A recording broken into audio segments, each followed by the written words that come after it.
Тараз теміржол көлік және коммуникация колледжі қазақ тілі мен әдебиеті пәнінің оқытушысы Айнакулова Гүлнар Болатовна. Қазақ тілі сабағы.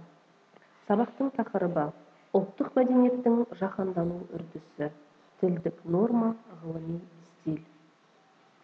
Сабақтың мақсаты берілген мәтіннің жанрлық ерекшелігін ажырату, ғылыми көпшілік стильдің жанрлық және стильдік ерекшеліктеріне сай тілдік құралдарды орынды қолдану, интервью жазу. Бағалау критерийлері. Берілген мәтіннің жанрлық ерекшелігін ажыратады, ғылыми көпшілік стильдің жанрлық және стильдік ерекшеліктеріне сай тілдік құралдарды орынды қолданады, интервью жазады, сөз жасамдық нормаға сай келетін сөздерді анықтайды. Бұл сабағымызда біз жаһандану деген сөзбен танысамыз. Жаһандану ұғымы, жаһандану, ғаламдану, әлемдік ауқымдану, глобализация, ағылшын тілінен глобал, әлемдік, дүниежүзілік, жалпы, жаңа жалпы әлемдік саяси, экономикалық, мәдени және ақпараттық тұтастық құрылуының үрдісі деген мағынаны білдіреді. Терминді ғылыми айналымға алғаш рет енгізген америкалық экономист Теодор Левит. Енді осы жаһандану туралы ұғымы туралы бейне көрініске назар аударайық.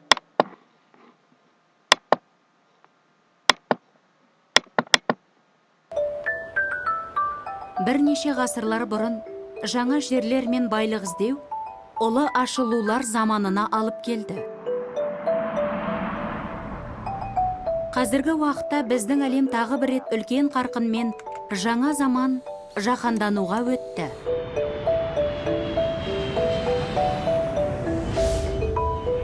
Жаһандану аймақтық экономика, қоғам және мәдениеттер арасында тығыз ықпалдастық орын алатын процесс ретінде сипатталады.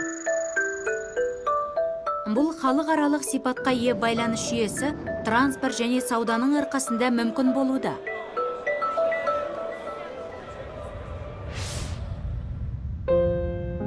Көптеген факторлар жаһанданудың қарқын алуына септігін тигізді.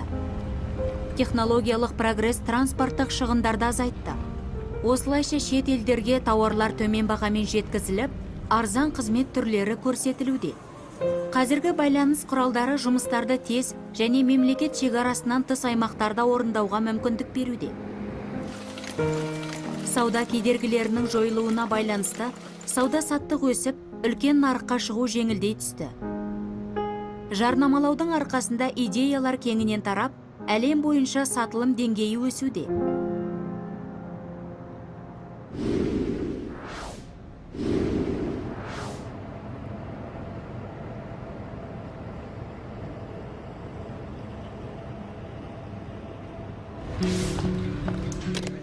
Бизнес жаһанданудың негізгі қозғаушы күші.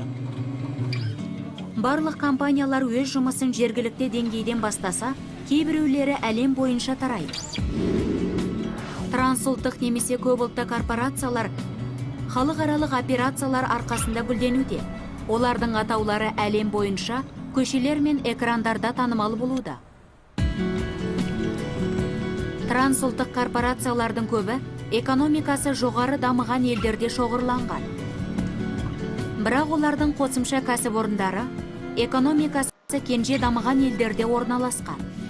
Бұл арзан еңбек күші мен шикізат материалдарының құнын төмендетуде, сатылымды арттырып, сауда-саттық үшін жағымды жағдайлар жасауда. Жаһанданудың оң және теріс жақтары бар. Үндістанда жұмыс орындарының саны артып, Бангалор секілді жоғары технологиялық қалаларда инвестицияның өсуіне жағдай жасалуда. Дегенмен елде еңбек қауіпсіздігі сақталмайтын тігін фабрикалары көптеп кездеседі.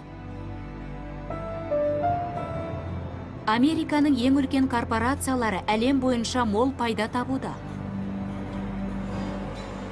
Бірақ жаһандану Детройттағы басты отандық автокөлік индустриясын қысқартуға әкеп соқты. Бұған көлік шығарудың шет елдердегі арзанырақ зауыттарға көшірілуі әсер етті. Экономикалық пайда ұзақ уақыт бойы жаңа жерлерді іздеу өзгертудің негізгі себебі болды. Жаһанданудың күрделі феномені бұл процесті жалғастыруда. Құрметті білімгерлер, енді осы оқулықта берілген тапсырмаларға назар аударайық. Бірінші тапсырма. Суреттен қандай ой түйдіңдер? Мәдени жаһандану терминіне түсінік беріп көріңдер. Бірінші, ойды аяқтаңдар. Мәдени жаһандану дегеніміз не? Өз ойларыңызды қағазға түсіресіздер.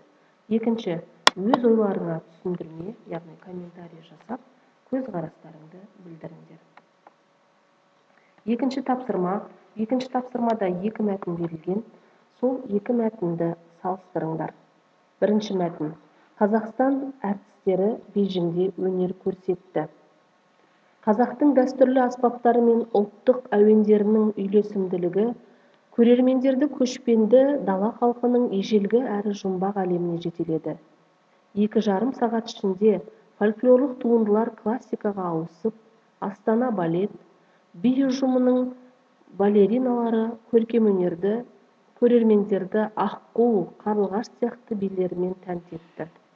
Қазақстанның еңбек сіңірген әртісі Бекболат Тілеухан қытайлықтарға Сарыарқа мен Ақтамбердінің толғауын орындады.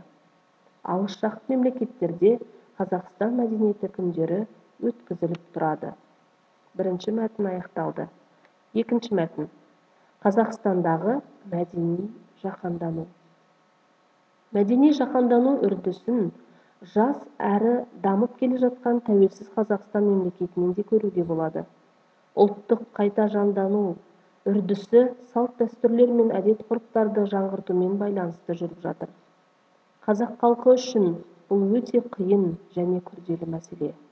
Жоғалған салт дәстүрді қайта қалпына келтіру керек. Қазіргі қазақтар бұрынғы малшы, көшпенді халық емес. 20 ғасырда саналы түрде салт дәстүрді жою және қудалау жүзеге асырылып келді. 70 жылға созылған кеңестік кезеңде Қазақстанда салт дәстүр мен өткеннің қалдығы ретінде күресті. Алайда халықтың қажырлығының арқасында бұрынғы салт дәстүрлер сақталып келеді. Осы берілген екі мәтінді салыстыру жасаймыз екі мәтінге және төменде берілген дескрипторды баса назарға аласыздар. Берілген мәтіннің жанрлық ерекшелігін ажыратасыңдар. Келесі енді грамматикалық тақырыптарымызға келетін болсақ, тілдік норма дегеніміз не? Тілдік норма – тілдегі бірізділік, тіл материалдарын нормалау, белгілі бір тәртіпке, заңға бағындыру. Тілдік норма – орфоэпиялық норма, орфографиялық норма, лексикалық норма, фонетикалық норма, грамматикалық норма деп бөлінеді. Тіліміздегі грамматикалық тұлғалардың бір қалыпқа түсіп, дағдыға айналып жұмсалуы грамматикалық норма деп аталады. Грамматикалық норма үшке бөлінеді. Сөз жасамдық норма, морфологиялық норма, синтаксистік норма. Енді осылардың ішіндегі бүгінгі сабақта сөз жасамдық нормаға тоқталамыз. Сөз жасамдық норма дегеніміз туынды сөздің тілдің қалыптасқан заңдылығына, амал тәсілдеріне сай жасалуы. Мысалы, семья ұғымына қатысты жанұя, үйелмен отбасы сияқты атаулардың ішінен әдеби тіл нормасына тек отбасы атауы ғана тұрақталды. Сөз жасамдық норма сөз тудырушы қосымшалар мен сөздердің тіркесіміне де қатысты. Айталық тілімізде оқу етістігіне жұрнақ жалғану арқылы жасалған оқушы және оқырман сөздері бар. Тілдік қолданыс барысында мағыналар сұрыпталып, екеуі де әдеби нормаға сай екі ұғымның атауы ретінде қалыптасты. Сол сияқты ұшақ пен тік сөздердің бірігуінен тікұшақ атауы, бейне сөзіне жазба, таспа сөздерін біріктіру нәтижесінде әдеби формаға сай келетін бейне жазба, бейне таспа атаулары енді.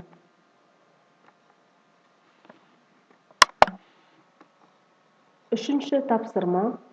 Оқылым мәтінінен сөз жасамдық нормаға сай келетін сөздерді анықтап, жасалу жолдарын көрсетіңдер. Дескриптор. Сөз жасамдық нормаға сай келетін сөздерді анықтайды, жасалу жолдарын көрсетеді, сөз жасамдық нормаларды сақтайды. Келесі тағы да тоқталатын тақырыбымыз ғылыми стиль. Ғылыми стильдің қолданылатын орны ғылыми еңбектерде, зерттеулерде жазбаша түрі, ал ғылыми мәжіліс, кеңес, тағы басқа отырыстарда, ғылыми ортада ауызша түрі қолданылады. Мақсаты заттар мен құбылыстардың жалпы ерекшеліктерін ашып, ғылыми негізде сипаттап, шынайы мәлімет беру. Ғылыми стильдің стильдік сипаттары: ой күрделі баяндалып, анықтама, формулаларға негізделеді, дәлелді, зерттелген, тура мағыналы болып келеді. Тілдік амал тәсілдері: сөздердің қалыпты орны, тіл нормасы қатаң сақталады, терминдер көп кездеседі, сөйлемдері хабарлы сөйлем түрінде болады. Енді оқулықтағы 4-ші тапсырмаға назар аударайық. Ғылыми көпшілік стильдің жанрлық және стильдік ерекшеліктеріне сай тілдік құралдарды орынды қолданып, мәдени жаһанданудың пайдасы, не зиянын саралап, интервью жазыңдар. Тақырыбын өздерің қойыңдар. Бұл сіздерден, құрметті білімгерлер, шығармашылық жұмысты талап етеді. Төмендегі мына бағытқа назар аударасыңдар. Тілдік құралдарды орынды қолдана білеміз және интервью жазамыз. Енді үй тапсырмасы ретінде оқулықтағы 6-шы тапсырма беріліп отыр. Шығармашылық тапсырма десек те болады бұл. Яғни өз ойларыңызды күнделікті сабақта қолданылып жүрген БББ, яғни мәдени жаһандану туралы түсінгендеріңді осы әдіспен қорытындылаймыз. Мен не білемін, менің не білгім келеді, мен не білдім. Яғни осы бүгінгі сабақта. Назарларыңызға рахмет. Сабақ аяқталды. Сау болыңыздар.